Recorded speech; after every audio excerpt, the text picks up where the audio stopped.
Hey there, friends. It's the writing Dr. Bill McDonald, and I want you to notice right behind me, I changed my picture and frame from the eagle, Isaiah 40:31, to three simple little clips. I love you. I love you in sign languages. I love you. I love you.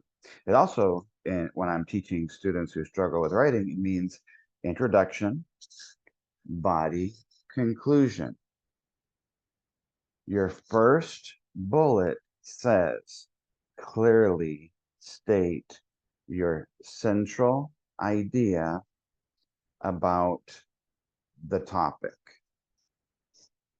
So your introduction could have that central idea. Then your kids have to realize it has to be based on a piece of evidence that they will find in the selection. Their next goal is to explain that slightly. So if you look at my fingers, if that's three pieces of evidence, well, if you're going to have one piece, then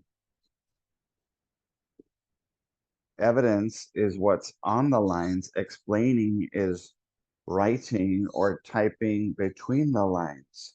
So depending on your kid's grade level and or ability, you would EXP 1, 2, 3 each piece of evidence, your evidence, your evidence explained, explain, evidence, examples, explain. I'm pretending like I'm a plane here. Example, one or two pieces of evidence that you could use. Okay. Now, some kids need a graphic organizer to help them set that up. So instead of using an acronym that doesn't align to TEA and its scoring guides, I'm going to show you my train. I'm going to train you how to use my train and get the 5 bullets and get all your kids off La La Land and some of them to one land and or two land from each reader. So I think I didn't mention is the you part. So if that's the introduction, if that's the body, then that would be the ending, the end. You've got to have the three parts of the essay because that's what organization means. So let's go ahead and share my document camera with you so I can train you on my train. So the first thing you're going to make sure your kids understand is the purpose, then the prompt. Well, the purpose for now is going to be expository, EXP, where they have to EXP explain. Okay. And the only way you're going to get a 3 from each reader is if you do explain your idea and your evidence. All right. So this red light here says, what is the purpose? Well, for today, it's going to be expository. What is the prompt? Also known as the topic. Okay. Inside that sentence, which will end with a period, not a question mark, is going to be a question they're going to ask your students that either starts with a W or ends with one. So the reason I have the two little eyeballs with eyelashes here is you have to ask your kids, what is the topic? What are the key words? And there's my eyelashes. What is the topic? And what is the question that's being asked about the topic? Which one of these that start or end with a W, who, what, when, where, Y which, the one I forgot is the one that ends with a W. Okay. So once they figure out what question is being asked, your kids can go to the uh, engine that gets the essay going and be able to come up with a CIS. Bullet number 1, clearly state your central idea, elementary. Clearly state your controlling idea, middle school. Clearly state your thesis. I'm not going to show this to high school students, but I do want you to notice the color coding that I have here. So they need to make what's called a statement, also known as a sentence, that starts with a capital and ends with a period, that has a combination of the topic and the idea. Now, if you need your students to separate those two, in other words, restate the topic like a lot of you are being forced to do, just make sure they answer the question in the next sentence, and that can be part of your introduction. The I of I love you in the organization. Look at the body. I've got to base that who, what, when, where, why, which, or how on a piece of evidence. Okay. So evidence, we're going to highlight it yellow inside the passage. You can tell me the location of the evidence, and you can use quotations if you're teaching your kids direct quotations. And then you can write the evidence, and that would be in a sentence. Why is it yellow? Because you highlight it and then you transfer it over to the box that your kids have. Okay. Now, the third bullet says to develop your ideas in detail.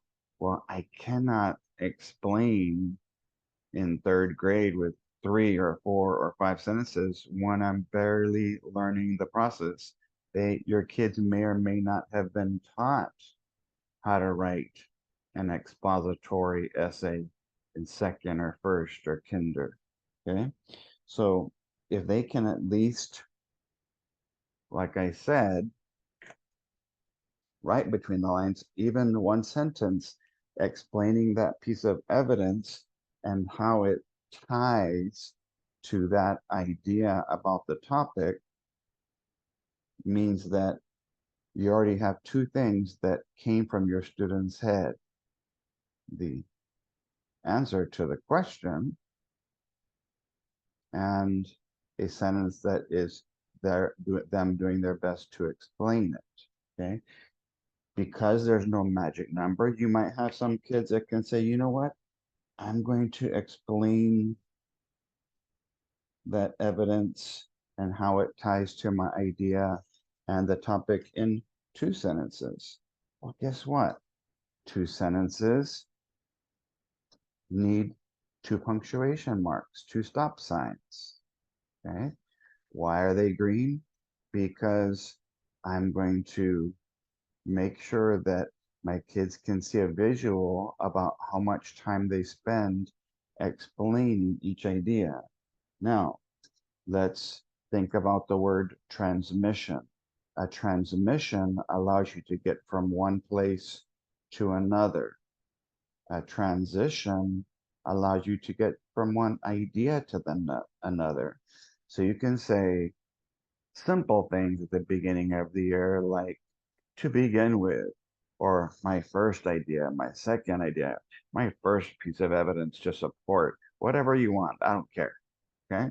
But one of the ways to organize is to transmission or transition from one idea to the next. If your kid decides to have more than one piece of evidence, that's perfectly fine. And again, they can give the location and or quotation. If they're doing a direct quote, write the evidence in a complete thought. Okay. But in the same way that you're supposed to try and EXP your first piece of evidence, you might want to explain how the two pieces of evidence relate to each other and the idea and the topic that was being discussed. So they might have a sentence that explains a second piece of evidence. Or some kids might have two. And guess what? Because there's two now, you have your central idea in your introduction about the topic. You have a piece of evidence that you explain with one or two sentences. You have a second piece of evidence, yellow, that you explain, blue, with one or two sentences. And then you transition to something silly at the beginning of the year, like in conclusion, in closing, because you do need a conclusion, or you might conclusion, that's three syllables, ending, two sentences, or end. So end, you might just teach your kids at the beginning, just restate your idea. Don't just restate the topic. You have too much restating, that's like repeating. And so if I was to remove every monkey that had just repetitive or restating and only left the monkeys that weren't repeating,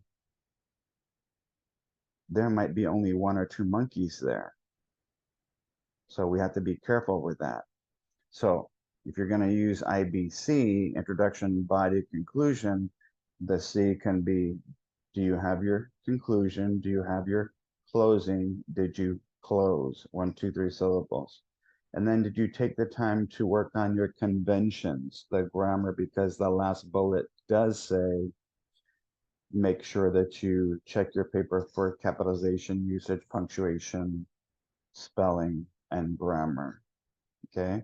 The fourth bullet does say to make sure that your essay is based on evidence from the text. And that's where that yellow part comes from. And so you might have possibly for your middle third graders, fourth graders, maybe some fifth graders, even some sixth, seventh, or eighth graders functioning on an elementary level, you might have one, two, three, four, five, six, seven, eight sentences, and the two pieces of evidence would be somewhat explained. You might have two pieces of evidence and they're only explained with one sentence each. You might only have two pieces of evidence that you use and you're only trying to explain them with one sentence because those two pieces of evidence are about one idea. And so you don't need a million, but you could possibly use a couple of sentences and a couple of pieces of evidence to explain one single idea. An example is they asked fifth graders a couple years ago, write about how Kim showed determination throughout the entire story. Well, if she showed determination through things that she said and things that she did, my said evidence could be green and explain how those words that she's saying are showing determination, or things that she did, because that's two different things. Then you would have two separate pieces of evidence and explain how does talking and doing support the idea of determination, the key word. And they were asking this W in that case, how did she show determination? The third grade one was explain why people should or should not be rewarded for recycling. Remember that one? A fourth grade one was explain uh, why, what was that weird thing? The importance of the Edwards aquifer to this article. And it had to do with salamanders and aquifers, and some kids thought a salamander was an aquifer, and some kids thought an aquifer was a salamander. But the first couple of paragraphs differentiated, it compared and contrast what that animal was compared to what that body of water was. And so I do have a primary folder that shows the basics of this, but this is what basically it would look like. And so if you were to link these monkeys, I'll go ahead and stop sharing so you could see in monkey form, there's my central idea statement. There's a piece of evidence to support it. There's me explaining with one or perhaps two sentences. There's me having hopefully a transmission or a transition. Uh, they sell these at Oriental Trading. So if you're not going to use orange or purple, which come in those 400 sets pieces of monkeys for 20 bucks, and if you've gone to one of my conference trainings the last 2 years, I gave you a bag of these. If you have a second piece of evidence, then you can explain that one with one sentence if you're on a lower ability level. They call that briefly explaining. And that gives you a lot better chance of getting a one or a two than someone who doesn't have it. But you have to make sure you want to have an ending, because if you have that I love you statement, but you don't have the ending, I want you to notice all you have left is two fingers, and this sign language means loser. And your kids aren't losers, but there are losers of 2 points because you have to have an ending, it says, that's either present to get a 2 or effective to get a 3. And so this is what an essay might look like. And keep in mind, for your struggling students, I wouldn't worry about maybe having 2 sentences to explain. Maybe start with one and build from there, or just use one piece of evidence. I don't need to say that Kim showed determination 2 different ways, because that would be 2 different ideas about the topic. And let's teach kids how to explain one idea before we try to cram 2 down their throats, if that makes sense. So there you have it. That's me training you how to use my train for organizational and development purposes. And then your kids go back through here and think about that last bullet and say, okay, if I have that many sentences, I do need that many punctuation marks, stop signs, because a sentence S is like a street S that has a stop sign, SS.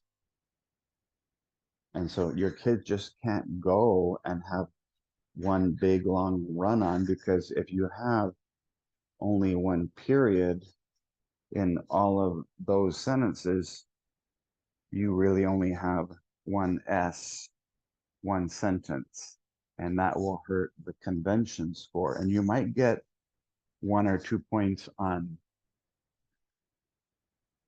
organization and development, but with one period, you're probably only going to get 0 points because of weak conventions on that part. And we really want to make sure that our kids work on the cups of editing and conventions, capitalization, usage, punctuation, spelling, and checking for run-ons and fragments by reading, by seeing their essay, saying it, hearing and listening, and then doing kinesthetic things, which we'll talk about kind of throughout this school year for you guys.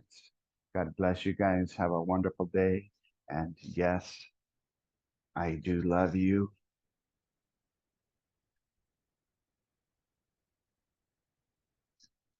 I hope you love me too. God bless and goodbye.